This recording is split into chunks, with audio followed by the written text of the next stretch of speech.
Now we're gonna go into some running stuff, and I love the running talk. So this is great questions.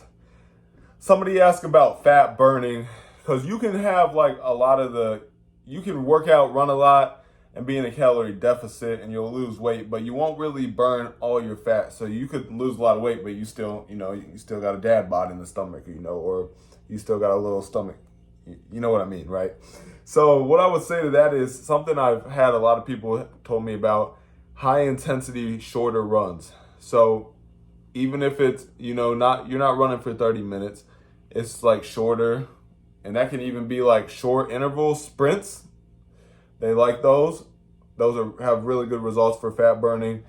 Or you could do like 10 minutes and you're just running a little harder than usual. So high intensity, shorter runs, or you could do like break it up into 1 minute runs, 2 minute runs, lots of different ways to do it. Basically though, high intensity, shorter runs. So when you're doing that, you're not doing your normal runs that you would do, you're speeding yourself up. And that's how you're gonna be able to fat burn due to the high speed you're doing. It has some different impacts on your body.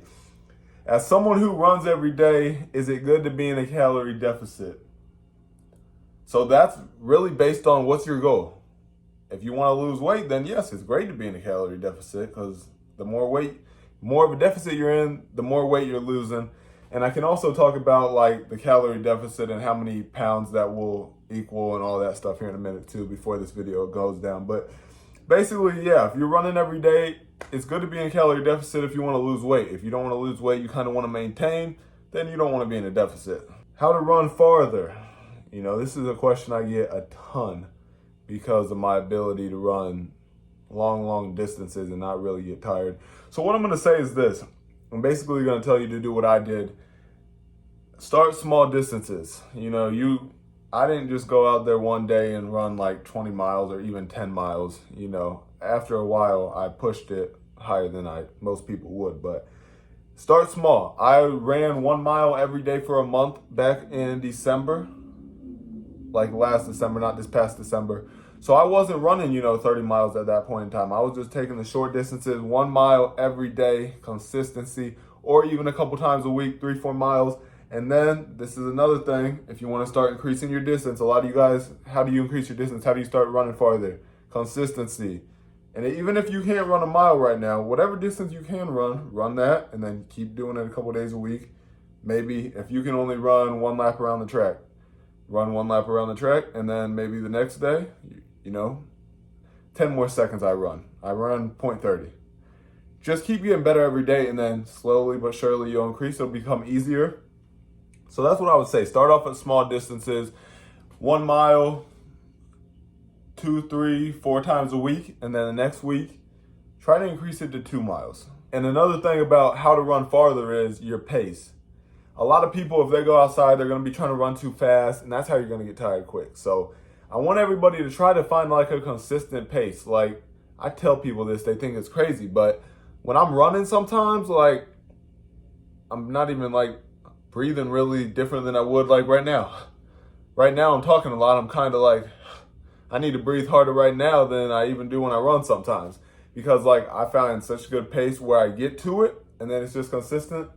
I'm kind of just flowing, I'm chilling. So everybody has a different consistent pace, but find a consistent pace that is easy for you, or that you can keep working on that is easy. And don't go out there trying to sprint, and that's not going to help anything. Sprinting and running faster, if you're not in elite shape, that's not going to work. So I don't even care how slow your pace is. Even if you start out there and you're running at 12-minute pace, the next day, try to increase it. If you're running 12 the day before, the next day, 11:50 mile. Try to keep getting better. That's what I was doing. And when I was starting out, I actually did it on the track, where one day I'd run, and then the next day I'd hit it up, like I'd run at 7 miles per hour. The next day I'd go to 7.1 miles per hour.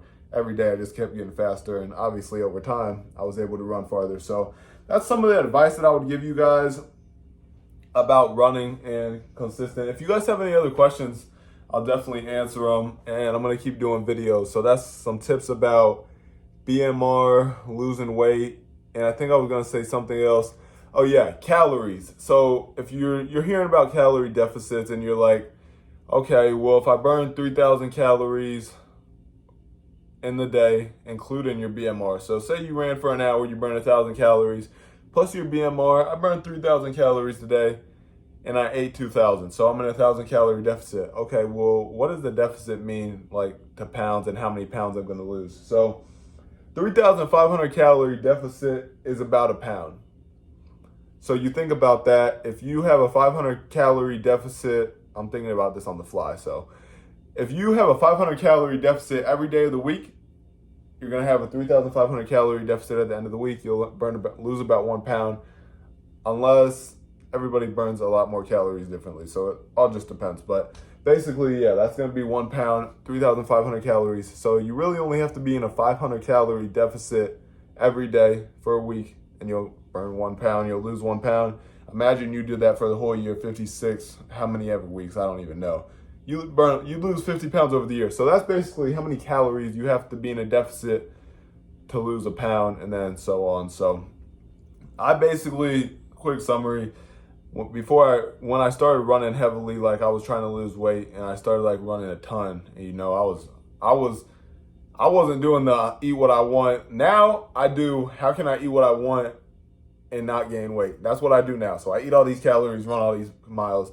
But back then I was like, how can I just lose weight? You know, so I just run a lot, and then I was barely eating, and I wouldn't suggest that to you guys. But if you're not a big eater, then that's fine. You know, I know people in my life that don't eat a lot of food, and that's a great way to lose weight, because if you're only eating 1,000 calories a day, your body burns 1,000 on its own. There's a 1,000 calorie deficit, and then you burn 500. Well, you're in a 1,500 calorie deficit on the day. So that's crazy, right? So let me know if y'all have any other questions. I'll go into more specific videos talking about some of those specific things, since this was just a little bit of everything. And I'd love to hear any tips, questions, and struggles y'all got losing weight and starting out running, because I've obviously been there before. And I went from not running at all, to running 30 miles like it's nothing in like less than a year. So I hope y'all enjoyed. Try to do these videos every week, maybe every couple of days if I get a lot of questions. And more videos will be coming soon. So it's about 10 o'clock, y'all. Time for me to go to bed. I got a nice morning run in the morning. So I'll see y'all later. Peace.